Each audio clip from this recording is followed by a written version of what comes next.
Kanalıma hoş geldiniz arkadaşlar. Bugün sizlere kabardıkça kabaran, yumuşacık, pamuk gibi tepsilere sığmayan patatesli rulo tombik poğaça tarifim var arkadaşlar.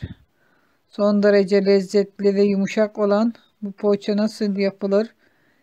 Gelin hep birlikte öğrenelim arkadaşlar.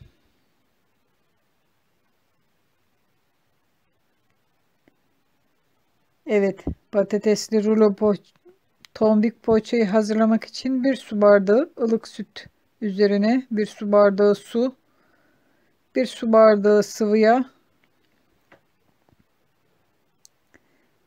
bir adet yumurta ve bir adet yumurtanın sarısını üzeri için ayırıyoruz arkadaşlar. Beyazını içine kullandık. Bir paket yaş maya ılık suda erittim, onu da yumuşattım. Göz ayarı tuz, bir tatlı kaşığı toz şeker. Koyduğumuz malzemeleri şöyle çırpıcıyla iyice çırpıyoruz. Evet, bugün tombik poğaça yapıyoruz. Üzerine un ilavesine geçiyoruz. Un ilavesi ele yapışmaz bir hamur olana kadar devam edecek. Unun ölçüsünü vermiyorum arkadaşlar. Ele yapışmaz bir hamur olduğu zaman un ilavesini keseceğiz.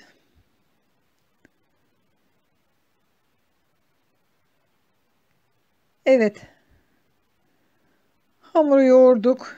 Şimdi mayalanması için sıcak bir ortamda yarım saat ya da bir saat içinde mayalanacaktır. Ortamın sıcaklığına bağlı. Mayalanan hamuru düz zemin üzerine alıyoruz. Şöyle elimiz ile fazla gazını çıkarıyoruz. İki eşit parçaya bölüyoruz. Bir parçasını tekrar 6 adet parçaya böleceğiz. Bakın bu şekilde 6 parçaya böleceğiz.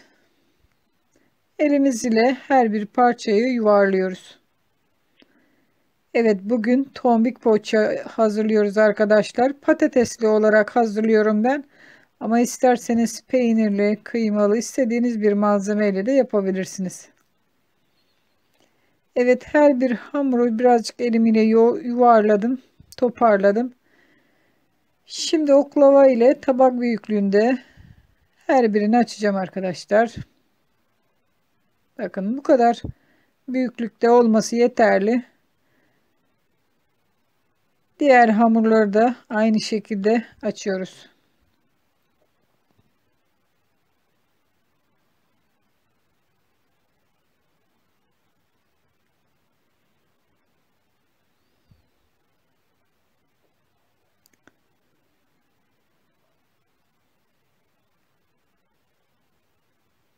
Küçük bir parçasından 6 parça hamur çıkmıştı. Şimdi her birini tabak büyüklüğünde açtık. Üzerine daha önceden eritmiş olduğum margarini şöyle gezdiriyorum. Tereyağı da sürebilirsiniz, margarin de sürebilirsiniz. Her ikisi de olur. Ben margarin erittim arkadaşlar. Bir kaşık yardımıyla üzerine sürüyorum. Her bir katın üzerine bu şekilde süreceğim. Tel tel ayrılan bir poğaça yapıyoruz arkadaşlar. Yumuşacık, bayatlamayan bir poğaça. Evet, her bir katın üzerine sürdük. Şimdi elimiz ile şöyle bakın, kendiliğinden zaten açılacaktır. Oklava ya da elimiz ile büyütüyoruz. İster oklava ister merdane. Şöyle bakın, her bir şekilde de açılacaktır. Evet, gördüğünüz gibi hamurumuzu kocaman yaptık. Şimdi bir kesiciyle şöyle uzun şeritler halinde kesiyoruz.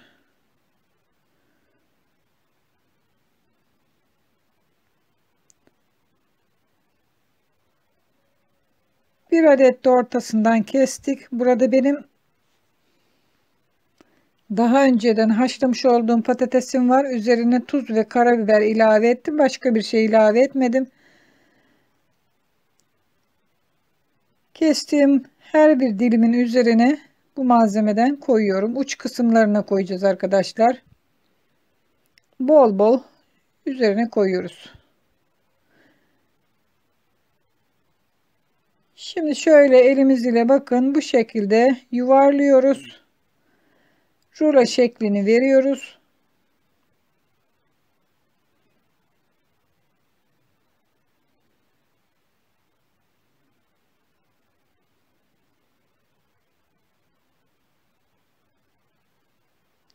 Evet, gördüğünüz gibi yuvarladık hepsini. Şimdi yağlı kağıt serilmiş bir fırın tepsisine hazırlamış olduğumuz poğaçaları diziyoruz.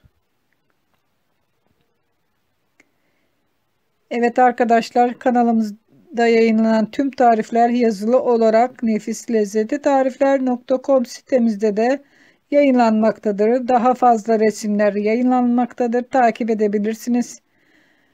Evet, hazır olan poğaçaları şöyle kenara alalım ve diğer kalan hamuru da aynı şekilde hazırlıyoruz.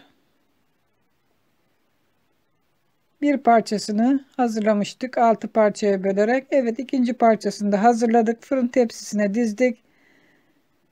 Poğaçalarımız hazır. Bu aşamada üzerine yumurta sürüyorum arkadaşlar ve o aşamada videom kapanmış.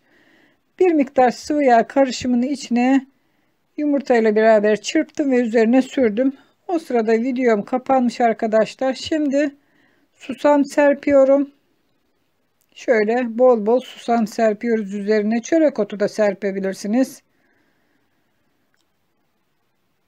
Evet, poğaçalarımız hazır. Şimdi 200 derece fırına pişmek üzere poğaçaları vereceğiz arkadaşlar. Evet, pişmek üzere poğaçalarımızı fırına götürüyoruz. Önceden ısıtılmış fırında pişireceğiz arkadaşlar. Evet, gördüğünüz gibi poğaçalarımız pişti. Nar gibi de kızardı. Bakın, üstü çıtır çıtır, içi yumuşacık. Yumuşacık bir poğaça oldu arkadaşlar.